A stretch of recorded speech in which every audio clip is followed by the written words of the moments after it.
Olá, gente, tudo bem? Como vão vocês? Eu espero que esteja tudo tranquilo com você, com a sua família, né? Com as pessoas que você ama. Bem, vamos continuar o nosso curso de Eletrônica 3 e hoje nós vamos estudar os osciladores com par diferencial acoplados por transformador. Então, primeiro vamos lembrar o circuito, né? Rapidamente, vamos lembrar o circuito do par diferencial. Então, o que é o par diferencial, né? Par diferencial são dois transistores acoplados pelo seu emissor, certo? Então a gente acopla os dois emissores, coloca os dois emissores em um mesmo potencial.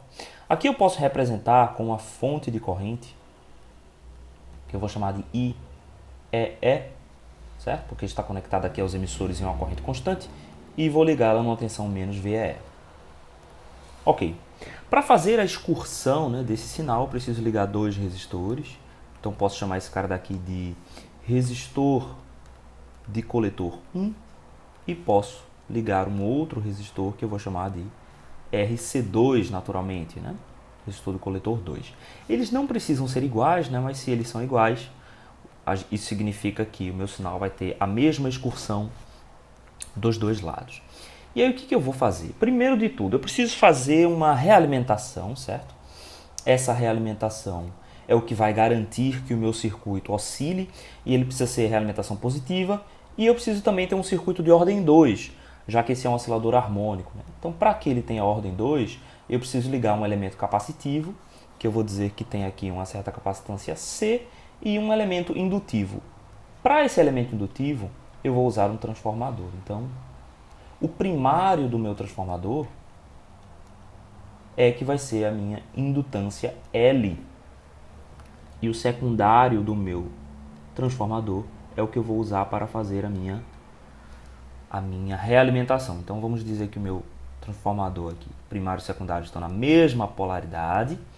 E vamos dizer que esse transformador aqui tem uma razão de transferência N para 1. Ou seja, eu estou reduzindo a minha corrente por um fator de N. E vou pegar essa corrente e colocar na entrada do meu circuito. Só eu vou realimentar esse caminho inteiro para a minha base, de tal modo que esta corrente aqui seja a minha corrente I de base 1. Obviamente essa corrente aqui será em pequenos sinais, certo? Por que a gente sabe que essa corrente vai ser em pequenos sinais? Porque corrente CC não vão sobreviver aqui a essa transformação aqui no indutor. Então apenas a parcela em pequenos sinais é que é transmitida. Vantagens de se usar um esquema como esse. Aliás, está faltando duas coisinhas, dois detalhes, né? Primeiro de tudo, a polarização da base de Q1, vamos colocar aqui, ó, transistor, eu estou colocando em vermelho, então vamos colocar aqui Q1 e Q2. Ponto de polarização, então eu vou polarizá-los no mesmo ponto, eu vou colocar aqui a base de Q2 aterrada, isso significa que o ponto de tensão aqui será menos VBE, ponto de tensão CC, né? Menos VBE2, que vai ser igual a menos VBE1, então eu preciso polarizar a base de Q1 também no terra, né? Então eu vou polarizar ele através do meu transformador, o que significa que eu vou ligar esse lado do meu secundário também no aterramento. Então eu consigo fazer com que Q1 e Q2 estejam no mesmo ponto de polarização e eu vou fazer essa razão de transferência aqui de N para 1. Então esse cara daqui é o meu circuito. Para a gente definir a nossa análise matemática, né, a gente precisa selecionar algum ponto que será o nosso ponto de entrada. Então vamos dizer que a nossa tensão que nós queremos resolver seja essa. E a gente vai chamar ela de V1. Certo? Então esta será a minha tensão aqui de saída onde eu vou observar. Ok. Então essa tensão V1 aqui em pequenos sinais, lembre-se, vai ser essa mesma tensão aqui, menos V1, certo? Porque em pequenos sinais, se você se lembrar lá da nossa análise em eletrônica 2, esse ponto aqui é constituído por um terra virtual, certo? Então esta tensão V1 aqui vai gerar uma diferença de tensão V1 em pequenos sinais. Ok. E a gente pode analisar o impacto que V1 tem na corrente de coletor aqui no meu transistor 2. Então a corrente de coletor transistor 2 estará aqui, e C2, e como a gente se lembra, o ganho deste amplificador é Gm sobre 2, o ganho de transcondutância, né? O ganho desse dispositivo, do par diferencial, é Gm RC2 sobre 2, né? Então eu posso dizer que Gm sobre 2 é o meu ganho de transcondutância. Por conta da polaridade, eu sei que o meu ganho é menos Gm2 sobre 2. Então se eu desenho um gráfico da corrente de coletor 2, corrente de coletor 2 em função de V1, o que eu tenho? Quando V1 é igual a zero, ou seja, na minha origem, qual é o valor da corrente? Essa corrente IEE divide-se ao meio para RC1 e RC2. Então eu sei que o valor da minha corrente é IEE sobre 2. E eu vou desenvolver aqui uma reta próximo do meu ponto de polarização, e fora do meu ponto de polarização ela se aproxima exponencialmente do meu valor aqui máximo e mínimo de corrente, né? O meu valor máximo de corrente será obviamente IEE, e o meu valor mínimo de corrente é zero. Tá? Então a minha corrente ela varia entre a corrente máxima para IC2 e a corrente mínima para IC2, ou seja, a corrente em IC2 ela excursiona de 0 até IEE. Esse é o ponto em que o outro transistor entra em corte. Então, quando eu chego aqui nesse ponto, ó, Q1 está em corte por falta de corrente, porque toda a corrente está em IC2, e quando eu chego nesse ponto aqui, o próprio Q2 está em corte. Se você polariza corretamente, Q1 e Q2 jamais devem entrar em saturação. Eles devem passar do modo ativo para o modo de corte diretamente aqui nesses limites, né? Aqui um pouquinho antes o limite, na verdade. Beleza. A gente pode fazer a transposição dessa função para o zero, da mesma forma que a gente tem feito com as nossas outras análises, né? Então a gente pega essa função e aproxima ela da origem, retirando o ponto de polarização. A gente faz isso porque naquela equação, né, na equação de Van der Waals, a gente sabe que existe aí um cancelamento desses termos CC na derivada. Então a gente vai ter uma curva mais ou menos assim, centrada em zero, que depois tem uma aproximação exponencial. Ok? Então, já que a gente está trazendo esta corrente para zero, então o máximo aqui da corrente vai ser IE sobre 2 e o mínimo da corrente vai ser menos IEE sobre 2, certo? Esse aqui é um gráfico de V1 em pequenos sinais por IC2 em pequenos sinais. E a derivada desta função na origem, ou seja, a derivada da corrente IC2 em relação a V1 é o ganho de transcondutância, que é menos Gm sobre 2. Aqui a gente vai interpretar os dois Gm's como sendo iguais, ou seja, ambos os transistores estão casados. Essa nossa função é a função para a corrente de coletor 2 em função de V1, ou seja, o nosso f de V, né? O nosso f de V, a função deslocada, que a gente tem usado nas nossas equações diferenciais. Levando em conta a nossa polarização, a gente pode afirmar que a corrente de base 1 é aproximadamente menos 1 sobre beta vezes a corrente de coletor 2, né? Porque a corrente de base 1 é aproximadamente 1 sobre beta, a corrente de coletor 1. Como essas correntes em pequenos sinais estão em sentidos opostos, né? Essa corrente de coletor IC1 e IC2 estão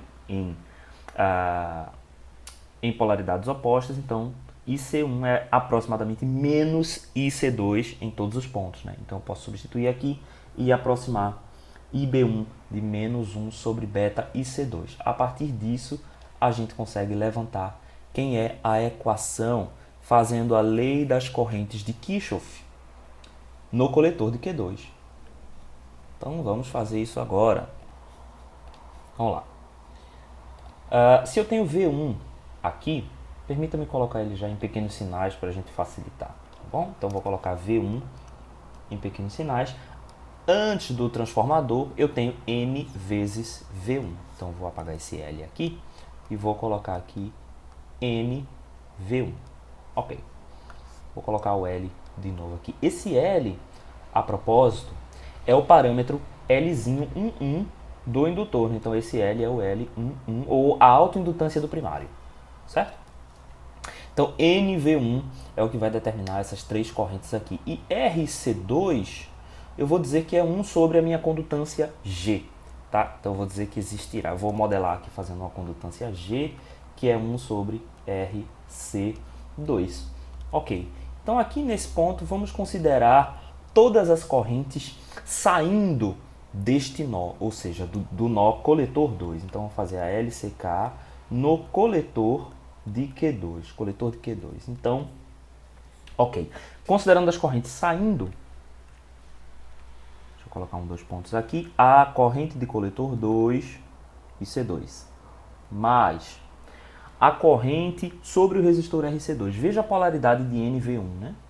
Então, para esta polaridade, a corrente no resistor RC2 em pequenos sinais tem esta polaridade. Então, está também saindo todas as correntes, então, portanto, serão consideradas saindo. Então, quem é que vai ser? NV1 sobre RC2, né? Tensão sobre a resistência. Como a gente vai modelar com condutância, então, vai ser G vezes NV1. Mais, então aqui a mesma coisa, certo? NV1 dividido por 1 sobre SC, a impedância do capacitor. Então a gente vai multiplicar esse cara daqui, NV1 vezes SC, mais NV1 dividido pela impedância do meu indutor. Então, sobre SL, essa é a corrente devido à autoindutância na entrada do transformador, mais a corrente, né? Então a corrente aqui devido ao transformador mesmo, né? A parte que é transformada no secundário será a corrente IB1 dividida por N. Então beleza. Essa é a nossa LCK, tudo isso aqui tem que naturalmente ser igual a zero. E aí a gente pode fazer o desenvolvimento dessa equação, substituindo também aqui IB1 aproximadamente menos 1 sobre beta e C2, para encontrar a equação LC S ao quadrado V1 mais SL, que multiplica G vezes V1 mais 1 sobre N, 1 menos 1 sobre N beta, que multiplica F de V1, mais V1 igual a zero. Aqui também foi usada a simplificação IC2 igual a F de V. Então o próximo passo é a gente fazer a normalização no tempo. Então a normalização no tempo, a gente vai fazer a nossa nova variável t grande ser igual a t sobre raiz de LC. Essa normalização é feita da mesma forma que a gente fez anteriormente e o resultado é derivada segunda de V1 em relação ao tempo t, agora t grande, né? É raiz de L sobre C, derivada temporal da função f grande de V1, né? Mais V1 igual a zero. Em que essa minha função f de V1 será igual a G vezes V1 mais 1 sobre N vezes 1 menos 1 sobre N beta f de V1. Esse f de V1 é esta função aqui deslocada para a origem, tá? Como N é tipicamente grande e beta também, a gente pode aproximar f de V1 de G V1 mais 1 sobre N f de V1. E vamos comparar essa equação aqui com a nossa aproximação, nosso polinômio característico de Van der Pol, né? Então, o nosso parâmetro era p ao quadrado, em que p são as raízes, né? Menos epsilon p mais 1 igual a 0. Beleza, então daqui a gente sabe que menos epsilon vai ser igual a quem? Vai ser igual a raiz de L sobre C, 1 sobre N, vezes 1 menos 1 sobre N beta, vezes a derivada, né, da minha função f de V1, derivada em relação à tensão, avaliada em V1, menos a minha derivada de GV1 em relação a V, né? São a V1. Então, nesse ponto, aliás, aqui nem é em V1, né? Aqui é no ponto polarização, no ponto quiescente, em V1 maiúsculo, certo? Então, a gente sabe que esta derivada aqui é menos Gm sobre 2. Então, eu vou já dizer que meu epsilon aqui, ó, já vou botar um menos para dentro, é a raiz de LC. Aliás, esse parâmetro só fecha aqui. Então, raiz de LC que multiplica 1 sobre N. Essa aproximação aqui a gente já fez, né? Aproximou igual a 1. Essa derivada aqui é menos Gm sobre 2, então vai se tornar Gm sobre 2, porque o menos que estava aqui veio para cá. Menos G, que é essa derivada aqui. Beleza. Então, esse é o nosso parâmetro de Van der Pol. Que, se você lembrar, que o fator de qualidade de uma rede RLC é dada por R sobre raiz de L sobre C. Se a gente substituir esse Q aqui dentro, o nosso parâmetro de Van der Pol vai ser igual a 1 sobre Q, que multiplica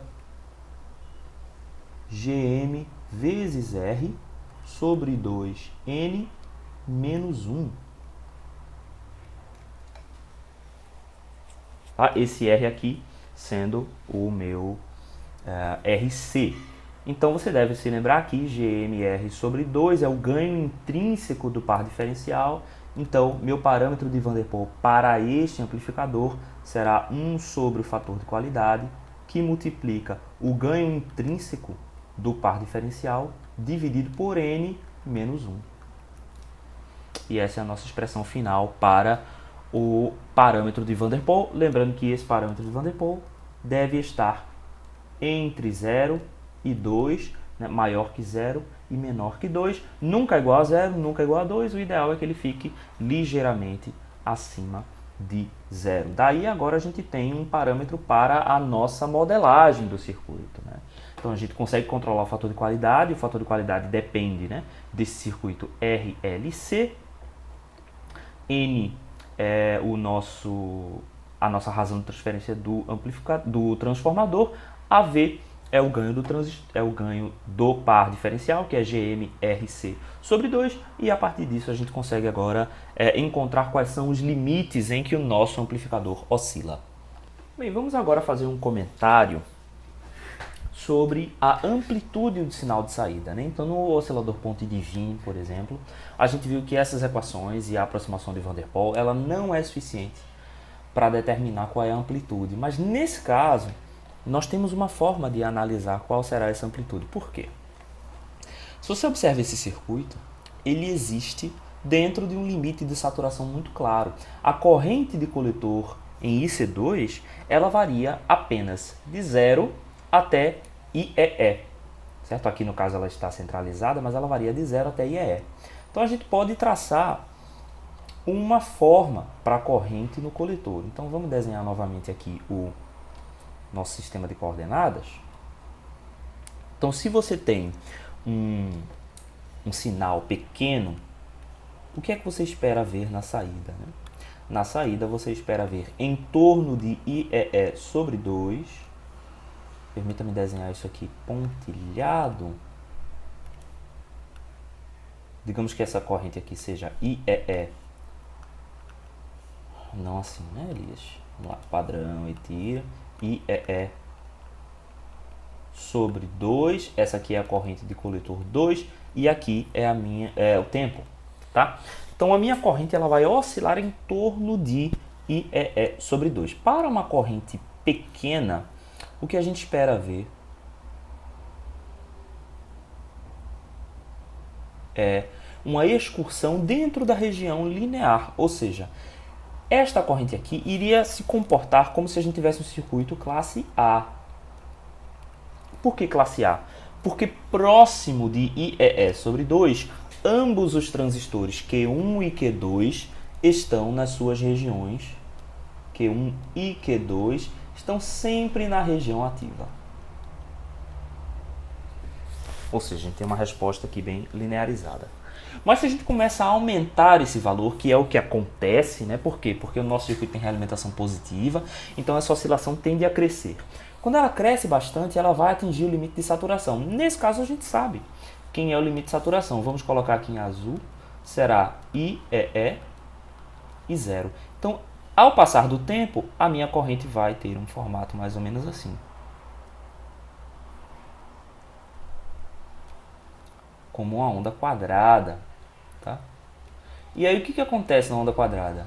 Nesses limites aqui, no limite superior e no limite inferior, os meus transistores vão entrar em corte. Então nessa parte da curva aqui, o meu transistor Q2 está em corte, porque a sua corrente de coletor é igual a 0. Nessa fase aqui, Q1 está em corte, porque toda a corrente IEE está passando por Q2, né? Então, portanto, Q1 está em corte. Vamos colocar isso aqui como IC2, assim, grandes sinais, tá?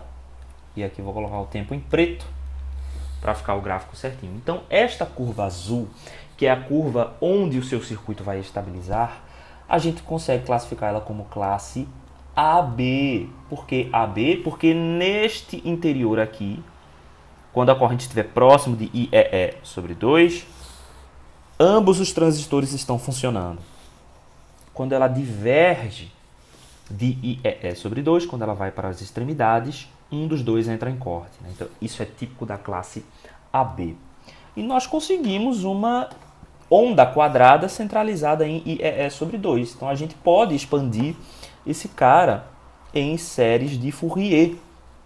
E a expansão dessa corrente, a corrente em azul, né, em série de Fourier, é IC2 de T vai ser igual a IEE, que multiplica 1 sobre 2 mais 2 sobre π vezes uma soma de senos e cossenos, né? Então, cosseno de ômega 0t mais 1 sobre 3 cosseno de 3 ômega 0t mais outros termos.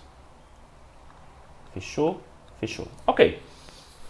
No entanto, essa é a corrente de coletor aqui, né, nesse ponto do circuito. Corrente IC2. Mas o nosso circuito RLC funciona como um filtro. E este filtro está sintonizado através de LC na frequência de operação. Então, L e C determinam a minha frequência de oscilação, né? Como a gente pode ver aqui, ó, nesta equação, aliás, faltou comentar isso aqui, né? Através dessa equação, a gente pode indicar que a frequência ômega 0 é igual a 1 sobre raiz de LC. Então, eu sei que esse meu circuito, ele filtra esta série de Fourier. Isso significa que a corrente IC2 de T possuirá uma componente que é a componente que vai sobreviver a essa filtragem, que é a componente IEE vezes 2 sobre π cosseno de ômega 0t. E, portanto, 0,64, né, que é 2 sobre π vezes IEE cosseno de ômega 0t. Então, a gente sabe qual que vai ser a amplitude dessa corrente. A partir daí, a gente sabe que a tensão de saída no coletor de Q2 vai ser aproximadamente 0,64 vezes IEE vezes RC2, né? Corrente multiplicado por RC2, cosseno de ômega 0t. Então a gente sabe a amplitude de V0. Esse V0 aqui é a tensão de saída sobre o coletor de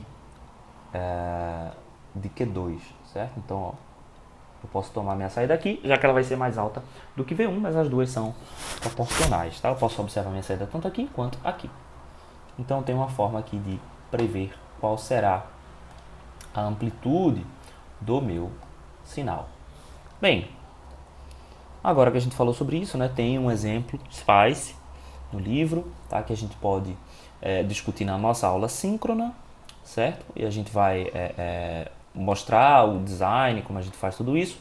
Tem esse exemplo no livro, então eu deixo para que vocês façam essa leitura desse exemplo, tá? E a nossa próxima prática será esta, vocês criarem este amplificador, tá? Então, o que a gente precisa fazer?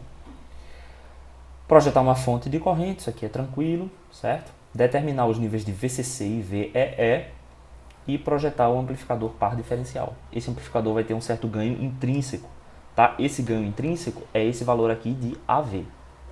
Quando você desenhar o seu transformador, você também vai saber quem é o fator de qualidade, tá? R sobre raiz de L sobre C. Então você já vai ter, ó, dois parâmetros do seu parâmetro de Van der Pol, né? Duas incógnitas aqui do seu parâmetro de Van der Pol. Baseado nisso, você escolhe o fator N, a razão de transferência do seu transformador, certo? E aí, liga tudo e ele deve oscilar. Qual é a polarização desse circuito? Relembrando, a polarização é dada aqui, ó. Eu ligo o meu secundário do transformador no terra, isso faz com que esse 0 volts passe, né, em CC para a minha base de Q1 e ligo a base de Q2 diretamente no terra. Se você criou o seu espelho corretamente, essa tensão aqui deve estar aproximadamente menos 0, deve estar aproximadamente menos 0,7, de 0,8 a 0,6, né? Aproximadamente no meio desse valor aí, desses transistores. RC1, a rigor, ele não precisa ser igual a RC2, tá? Mas para a gente evitar essa diferença do efeito early nos transistores Q1 e Q2, então a minha sugestão é que vocês usem RC1 igual a RC2. Beleza? E lá no cigarro eu vou colocar para vocês qual é a frequência que eu quero que isso oscile. Bem, então é isso. Eu vou fazer mais um vídeo comentando sobre os transformadores sem... desculpa, os transformadores não, os osciladores sem o transformador, certo? E vou colocar para vocês também lá no SIGA, tá? Mas por hora eu agradeço a vocês e até a próxima.